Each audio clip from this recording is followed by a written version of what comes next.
Yeah. Hi, everyone. Welcome to episode 73 of the All Dolphins podcast. And already we have some spoilers on social media on X, which is called now, for what player we're going to do. I'm never calling it X, just so you know that. Okay, so my good friend John put out Bob Baumhauer, great nose tackle, the second round pick from Alabama, hell of a player. Somebody put out Norm Evans, starting right tackle on the 72 championship Dolphins. I could go 73 in honor of the 1973 season Dolphins, who won the Super Bowl for the second consecutive year. How about I break my rule and go with a current Dolphin as praise for the performance that was put on against the Chargers by the offensive line? That's Austin Jackson. Oh, shoot. Who you and I praised throughout the summer for the way he looked, and it certainly carried over. So anyway, I gave two other names. It's not just the way he looked; it's the mind, the mojo. It's a total transformation of the mind. I explained in a previous podcast, and I'm gonna find that video and present that clip to people so they can understand.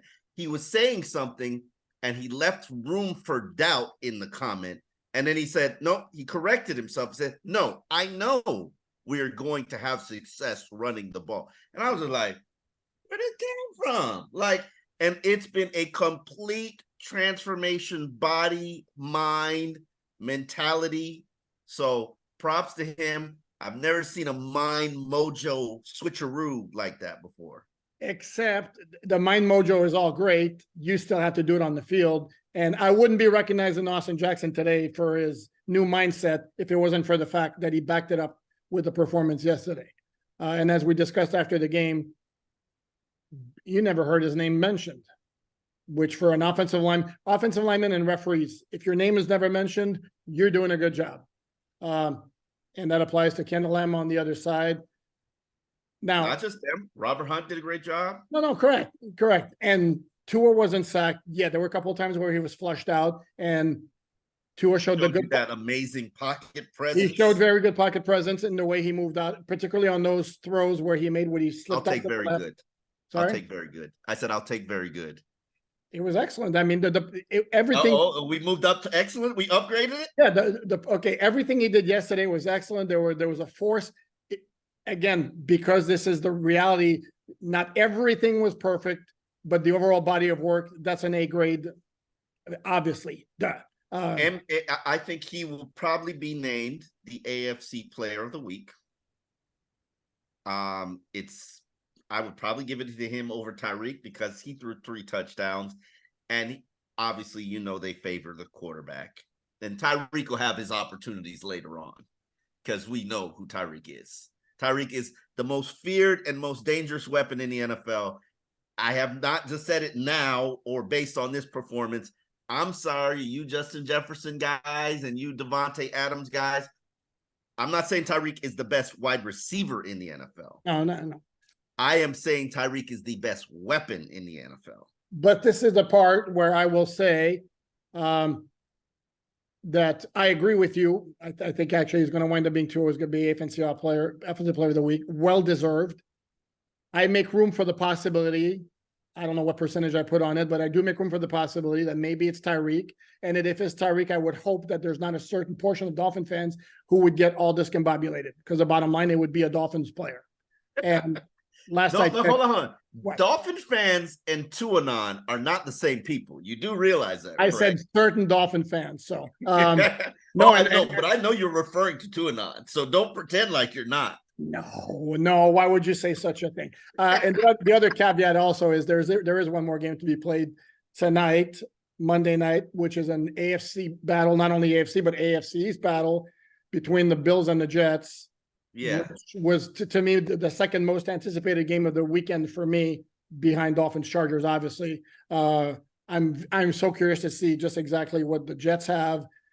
I'm of the opinion the Bills are just as good as they've been. So to me, it's a great clash. And I put out a poll on Twitter asking Dolphin fans who they would prefer to see win. And I have several people answering, I want them both to lose, which obviously not going to happen, or don't care. But those who did vote, most Dolphin fans would prefer seeing the Bills win because there's such Jets hatred. There's Jets hatred over there. Yeah, but strategically, Correct. That's the question. I think it would benefit the Dolphins if the Jets won. And here's my thought process. One team is the reigning AFC East champions. You're going to have to go through them. If the pack is evened out a little bit, I like Miami's chances against an old, aged, and relatively thin Jets team as opposed to the Buffalo Bills. That's just where I'm thinking. And That's fair. my hope or thought process is if the Dolphins are going to take the AFC East, which I think is a possibility, they're going to have to do it through the Bills. So if the Bills get knocked down a little bit by the Jets, all good, all gravy. Now you're going to have to take care of business against both. But I think it's tougher to beat Buffalo in Buffalo than it is to beat the Jets in New York. And props to Dolphin fans. I do want to say this and I've said this all week on the podcast. The West Coast Dolphin fan base, no matter where you're playing on the West Coast, they will own 40% of that stadium. And they showed up and they showed out for their team. And props to them. You are the strongest, the best, the most rabid fan base for the Dolphins. I would argue to you that they're better than the home crowd. Because they care. Home crowd 30% is an event. It's an event, and they're not really into the Dolphins. They just want to go. When that West Coast Dolphin fan base takes over a stadium, it's rocking and it's loud, and you heard them on Buffalo on Chargers' final drive. No, with question, when they play the Chargers on the road, it's almost a neutral site game. I mean, it is a neutral site game. No, I think it's no matter. Only place I've ever seen them not take over was Seattle, and that's because it's kind of hard to get tickets to that game because of that. Green Bay also. I covered a game in Green Bay. That's not West Coast. That's not West Coast. No, you meant sorry. You meant okay. I thought you meant well, I'm talking West Coast. I'm talking Denver on, because they will ride wherever they are in the West Coast. They will go to that game, because they just have so few opportunities to support their team that's just a must. And then also the Dolphins that made that a road trip, which I think it's a phenomenal road trip. So congratulations to you guys. But I bring that to say, when Miami goes to Buffalo, they don't get help. They don't get that much help. Right. But when they go to New York, the MetLife takeover, they get help. They get help. They got that crowd. They got that support, and that's beneficial. But that West Coast support, that thing is special. One more point too on the Bills-Jets matchup and how it pertains to the Dolphins. Look, both you and I have said the range for the possibilities for the Dolphins is missing the playoffs all the way to the Super Bowl. If things go right and they become that Super Bowl contender, I never said Super Bowl. See, I said, in my range of possibility goes from missing the playoffs to the Super Bowl. So maybe I'm more of the optimist than you are. That's my range. We're way more of the optimist. Okay, that's my range of possibilities. And if they do become a Super Bowl contender, they're winning the AFC East. So holler at me in a month. Holler at me in a month. Sure. And I'll see if I'm ready to say Super Bowl. Okay, now, and this is not. I said that before the season started. This is not me just reacting to what we saw yesterday. Yeah. That the offense. I'm surprised that you did say that because I think a lot more about the quarterback than a lot of people think I do. I think he's very, very good, and I do make room for the possibility that this season he stays healthy the whole year and he finishes what he started last year through 11 games. Do you think he can be elite this season? Yeah, yes, without question, he can be elite this season. I still need to see it before I'm going to put the stamp on it. Yesterday, he absolutely, positively was elite, and he had that. He has what it takes to be special. He has it, and that's what people don't understand. And I said this morning on Joe Rose. I did a hit with Joe Rose, and I second guess myself a lot about the Justin Herbert. The Tua over Justin Herbert. I went to the Senior Bowl that year, 2020, specifically to sit down, watch Herbert for a week, and actually talk to him and get to know him. And I've seen every single game he played at Oregon. And what I saw and felt and still believe is that the it is missing. And you know how I felt about Ryan Tannehill. There were a lot of things about Tannehill. There was no it. There was no it. There will never be an it. And Tua oozes it. Like you can say whatever you want about him, about the durability, the arm strength, the thickness, the whatever you want to say. The work ethic will never be the big butt. Yeah, that's why I call him the thickness. The thickness. Sorry. And he's thick. Like, I'm sorry, he is thick. This is nothing new. He's been thick. But you know you're not going to outwork him. You know you're not going to second guess his commitment to maximizing his talent and his potential. The accuracy, the pocket presence, the poise is there. He's been there before. He knows what it's like to play at the highest level. The most maniacal, mean head coach in all of college football absolutely loves and adores him. You don't get that kind of respect by, winging it and no, Tua's got it.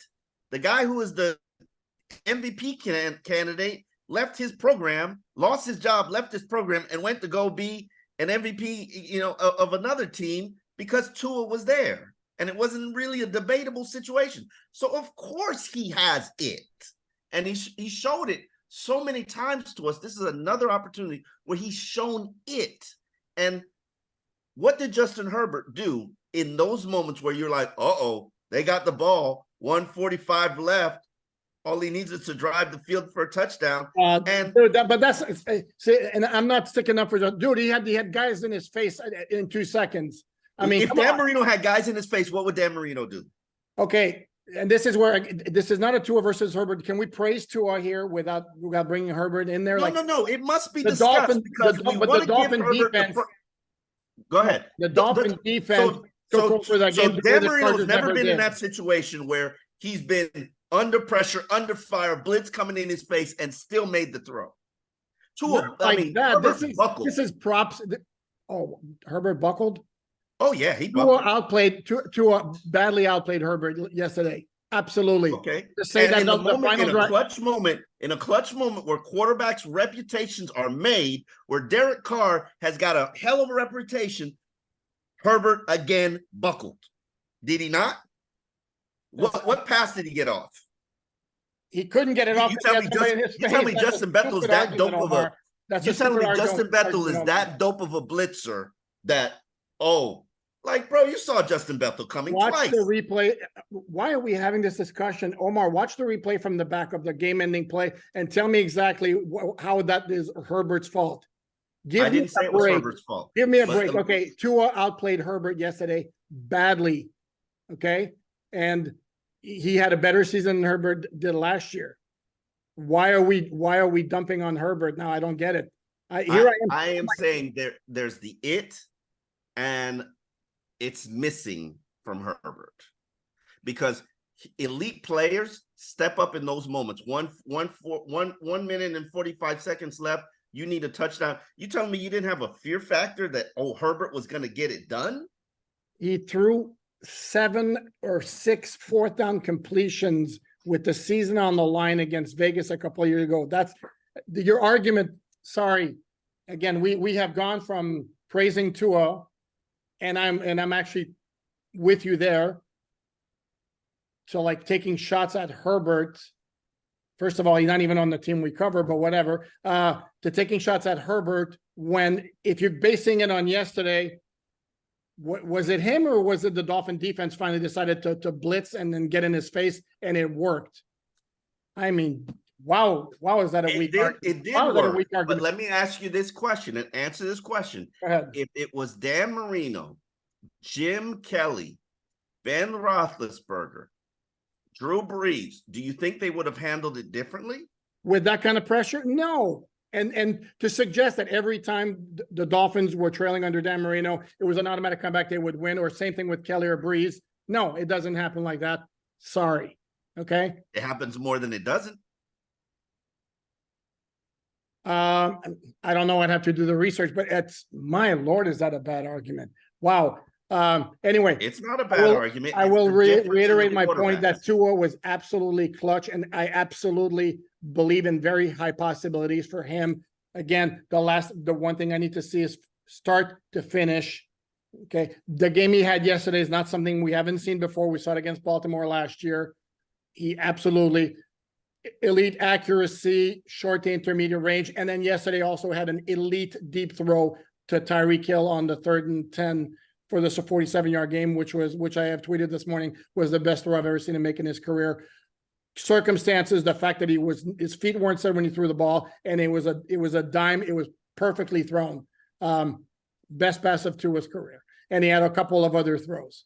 And you slighted him by leaving off his excellent pocket presence when you're I praising him. already mentioned the pocket presence earlier. Okay, earlier, but you're just giving away his compliments, and you excluded his pocket presence. No, he's got he's got very good pocket presence. Pocket presence. Okay, phenomenal. Sorry.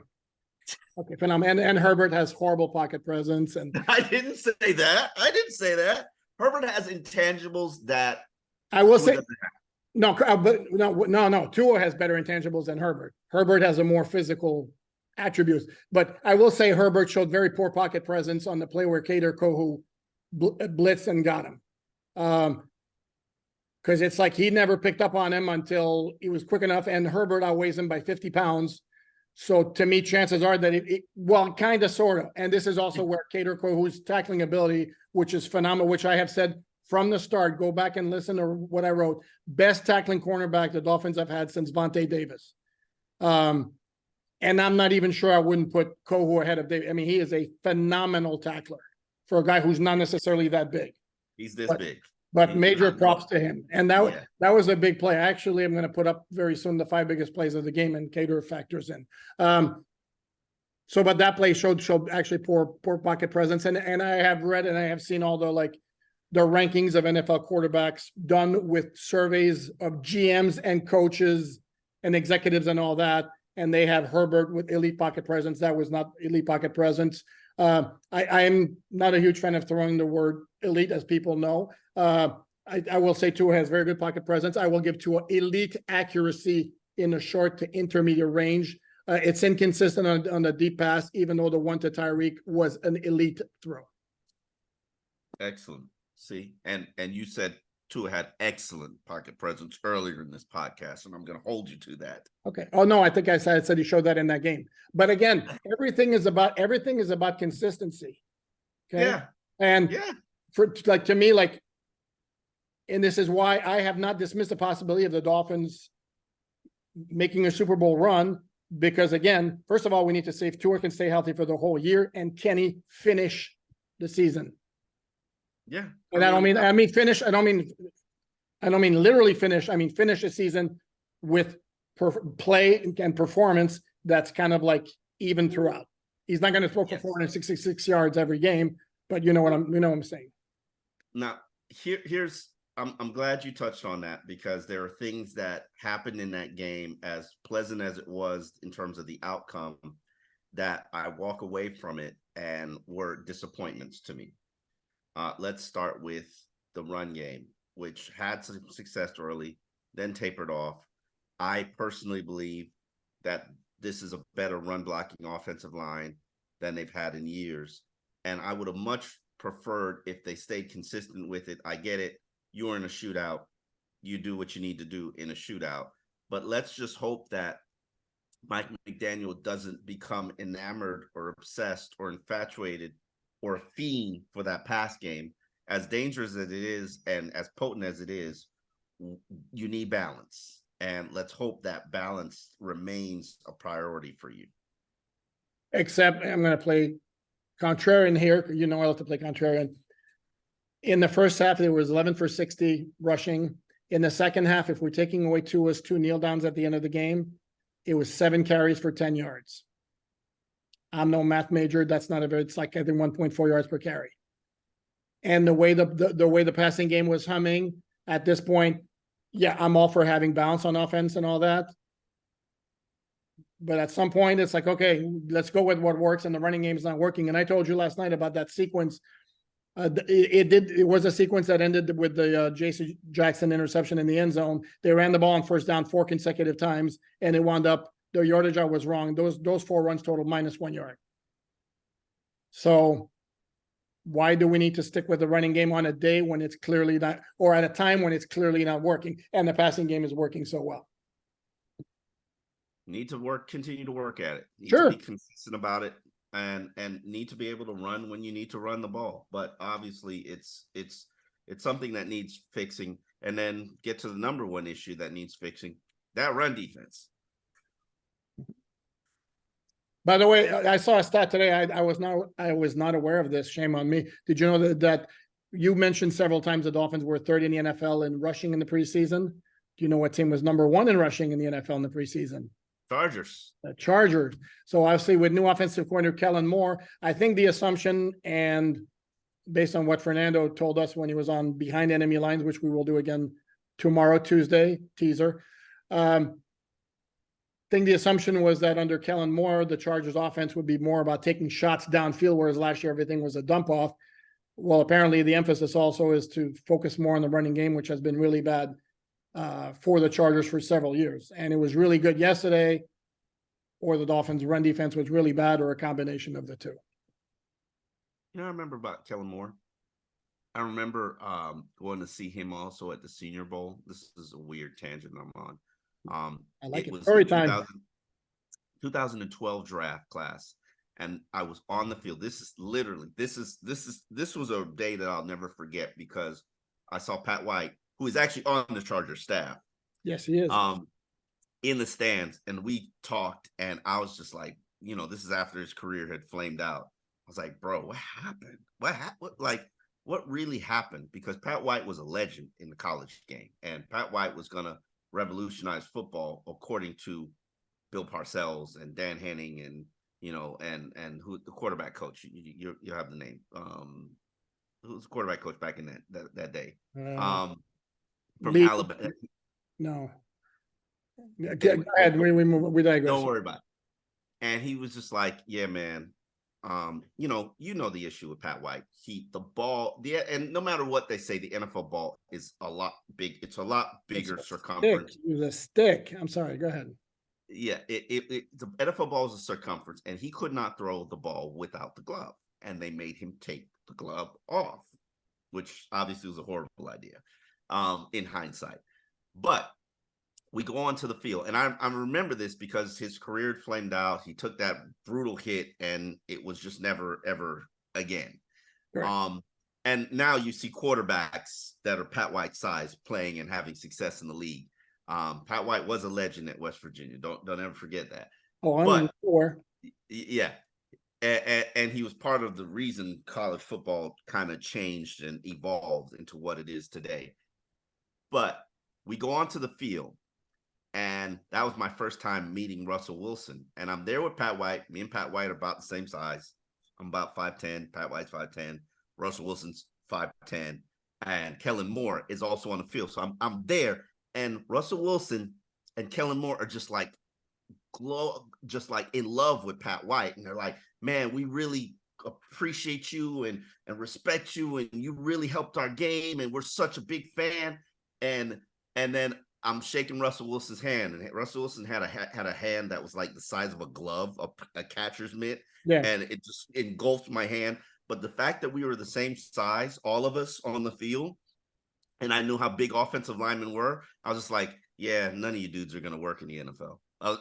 In my mind. And while Kellen Moore didn't work out in the NFL as a player, he became a very good coach. Russell Wilson had a Hall of Fame career up until last year, and is struggling a little bit right now.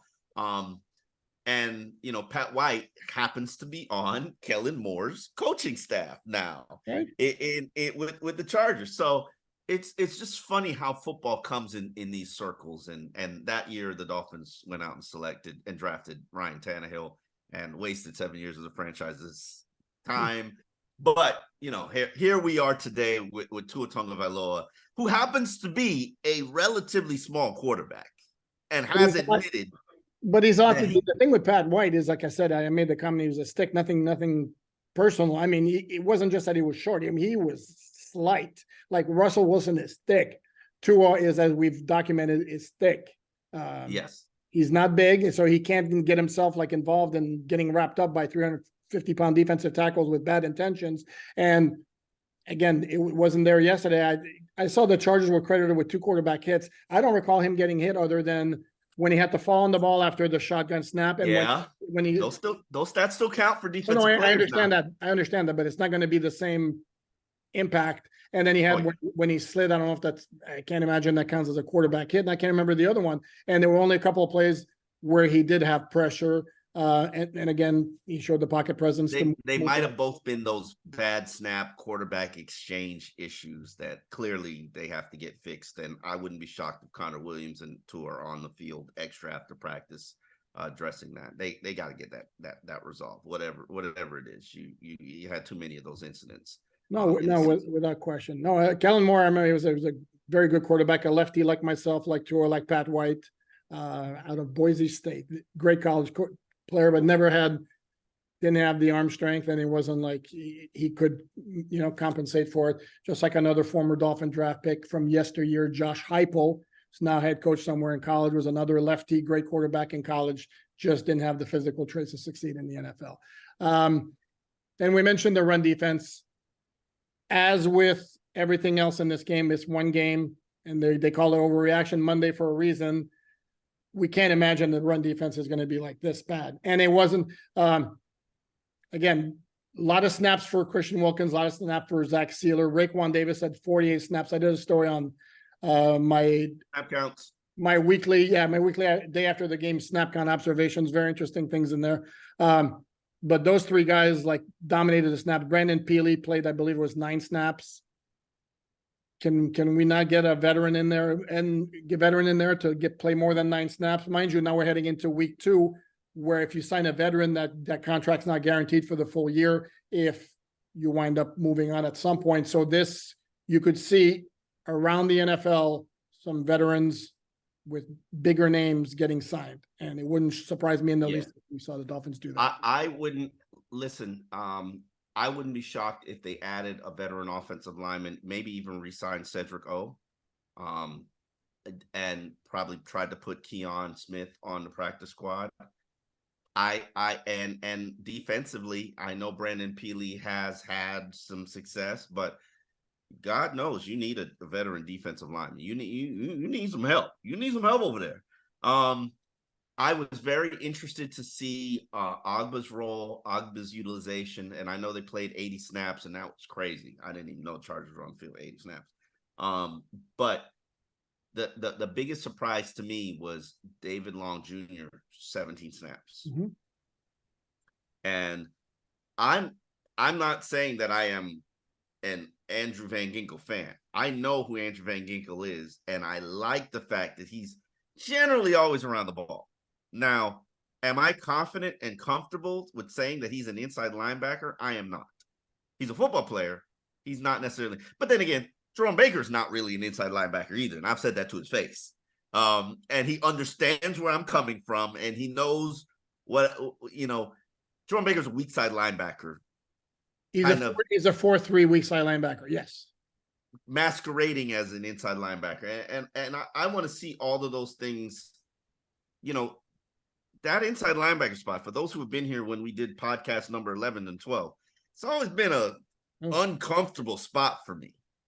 And nothing I saw from week 1 eases my comfort level. No, it's not necessarily a great sign when this was one of your prized free agent acquisitions of the offseason and he plays 17 snaps in the opener.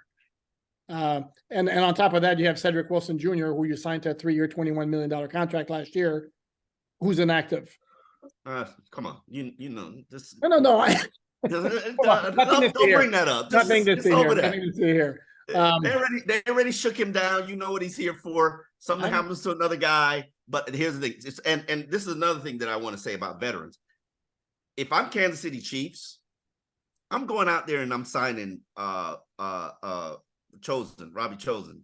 Why? Do they have wide receiver problems?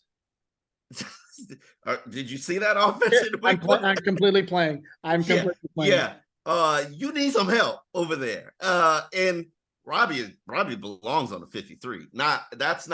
I'm glad he's here, and I know he wants to be here.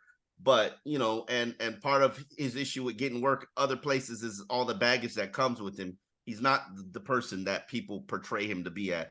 If you get to know Robbie, you get to know he's a very shy, introverted kind of guy. Yeah. But anyway, grown up about God now. So, but I'm glad that he's here. But I wouldn't be shocked if teams try to call him up and claim him now that contracts aren't guaranteed. Well, yeah, he's free to sign. It's not even claiming it. He's free to sign with anybody right now. It's just a matter of somebody making the call. Yeah, and absolutely could see the Chiefs making that call. I think the Lions are a little thin on wide receivers as well, especially since they got Jamison Williams suspended for 6 games for the gambling. But we digress as far as that's concerned. What else stuck out?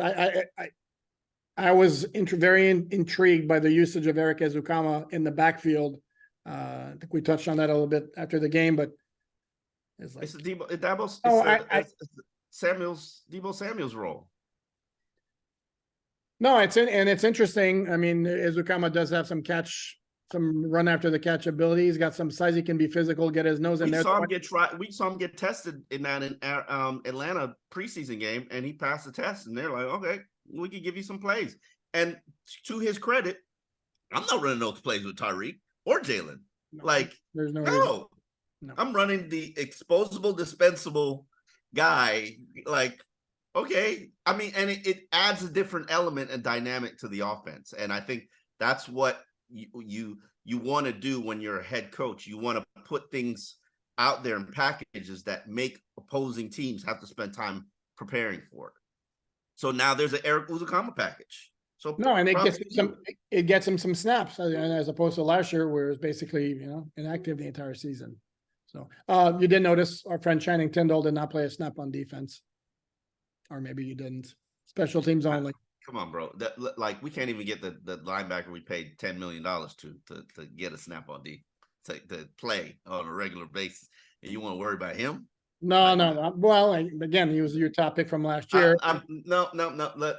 Listen, I'm not gonna sit here and knock Chris Greer because of his bad free agent deals or his mediocre draft picks. Like, this is a okay roster you've assembled. Could it be better? Yes, it could be better, but it's okay. It's okay enough to contend for the AFC East championship. I'm not rubbing in your face that Channing Tindall doesn't play. Channing Tindall hasn't earned playing time. I'm not rubbing in your face that Cedric Wilson isn't a contributor. Cedric Wilson isn't even as good as Robbie Chosen, who's on your practice squad. Like, I'm not worried about that. No, that's clear cut. What, you disagree on that one? No, I said that's clear cut. Yeah. So, as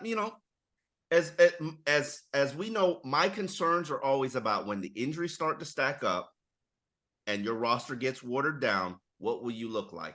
Fortunately for the Dolphins, they came out of this game, we think, relatively healthy. Now, they were banged up coming into the game, and the hope is that some guys get healthier. Brandon Jones didn't play much on defense. And that Justin Bethel role is Brandon Jones's role. So obviously we would love to see Brandon Jones come into the equation and return to be Blitz boy. But hey, Justin Bethel, 12-year veteran, he got it done. Yeah, no, yes, he did. And he won the game, in my opinion. I know Tua and Tyreek got off, but those are 2 critical plays that you made a big play. And the fact that the coach called it and you're on one leg, that's props. Props to you, Justin Bethel, because I saw you limping around last week. No, but he's well enough to play and to actually make a contribution. And going back to Greer, to me, ultimately, it's going to come down. The referendum on Chris Greer is going to come down to that 2020 draft, most specifically how Tua develops and finishes out the year. If he continues to ball out the way he did yesterday, he's going to be given a hell of a lot of leeway and a lot of rope with some of the other, picks or moves that didn't pan out. And if something goes south with Tua, then that's going to be where the finger is going to be pointed. Curtains? Sorry? No, I don't know if well, at some point, yeah, at he's some point, if pretty sure things he's a go, survivor, baby. I understand, but at some point, if things go south, is what I'm saying. Okay. Yeah. But again, after yesterday, there's no reason to think like that. There's reason to certainly to think and to hope that it's going to go the other way around, and the Dolphins could be as legit as some of their believers believe among this. I'm talking about among the national media, more than you. Yes, in fact, yes. I'm not. Show me. I'm not ready to say Super Bowl. Can't that the words cannot come out of my mouth about the Dolphins. I was surprised that you said it. Like Super Bowl, I'll say a lot of things about them. They have a lot of talent. They top shelf. When Jalen Ramsey comes back, maybe the screws get tightened on defense. But Super Bowl, you're gonna have to show me. if QB1 again finishes out the way he started, and not to that level, I get it, but plays consistently well and finishes out both physically and in performance, why wouldn't we suggest they're as good as any team? And again, sure, they have areas where they lack depth. You find me one team in the NFL that doesn't have the same issue. No, go ahead. I challenge you. Some teams don't have the offensive line issues that they have, and I'm proud of them. I'm proud of the performance that they had in week 1, but you can't afford one injury anymore on an offensive line. You can't afford one, not one. Right now, as you are, you can't afford one. Okay, then what happens if Laken Tomlinson of the Jets goes down? What's that offensive line? Jets are piss poor on offensive line as well. Okay, so, the Bills are a great offensive line. Yeah, they're all right. We got to wrap it up. We shall Fine, continue you wrap this it conversation. We shall continue this conversation tomorrow when we have a Patriots beat writer coverage expert on. I'm excited to we won't reveal who it is, but you'll enjoy it. Obviously, we thank you for following, watching yesterday's episode that we put up less than 12 hours ago, has 10,000 viewers on. We are humbled. We are thankful. We appreciate and continue to grow. You can find us on the Fans First Sports Network on all streaming podcast sites. You can find us here on Twitter, alldolphins.com, and you can find our work written for free on alldolphins.com. Just put it into your header. Bookmark it, please. Alldolphins.com. That's where you can find us. Upar, see you tomorrow.